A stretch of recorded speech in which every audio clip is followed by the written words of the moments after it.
tarybos kompetencija, tai, kaip aš ir sakiau, pagal naują įstatymą čia yra labai didelė tarybos kompetencija. Pirma, taryba nustato aukštosios mokyklos lėšų ir turto valdymo, naudojimo ir disponavimo tvarką. Tai žodžiu, kaip bus sureguliuota, tai kaip jūs galėsit valdyti, bus matyti ir bus nustatyta toj tvarkoj. O čia jau nuo tarybos labai daug priklausys.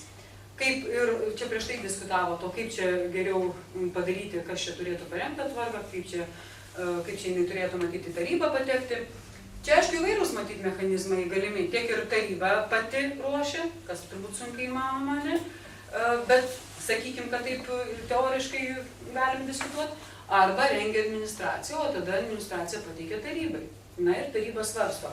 Bet turim minty, kad čia jau jos yra atsakomybė ir jeigu ta tvarka bus tokia, kad po to mokyklai ar plačiai prasme valstybei bus padaryta žala, tai tokiu atveju tarybos nariai galės būti patraukti, kaip kolegė Jūratė sakė, visiško materialinę atsakomybę.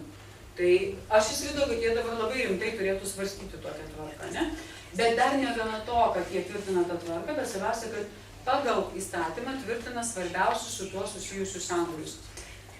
Na, kokie tie svarbiausi susiję, kokie tie nesandorio sprendimai, bet tai čia įvairūs vėlgi variantai galimi, kokie tie svarbiausi susiję sprendimai, čia jau jūsų apsisprendimo reikalas, ta prasme, kad tiek statute. Na, aš tai vis tik siūlyčiau statute numatyti tam tikras nuostatas, kada ir kokius sprendimus priima taryba dėl kokių sandorių.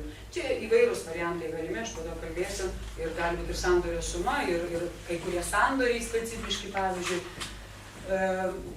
Taip pat, aišku, ir siūlyčiau numatyti ir tam tikras nuostatas. Ypatingai ten, kur aš kalbėjau, kur yra probleminės nuostatos, aš siūlyčiau truputį apžaisti. Ta prasme, šitą situaciją, kad pabandyti susireguliuoti statutą, ypatingai universitetų, kurių statutai tvirtinami Seime, pabandyti gudriai susireguliuoti statutę, pasiginčyti, negailėti jėgų pasiginčyti su vyriausybės ir Seimo teisės departamentais, be abejonės jie gali nesutikti, sakant, kad tai prieštarauja įstatymui, bet pabandyti pasiginčyti ir išsipešti tas nuostatas, kurios duotų jums aiškumą tais probleminiais klausimais.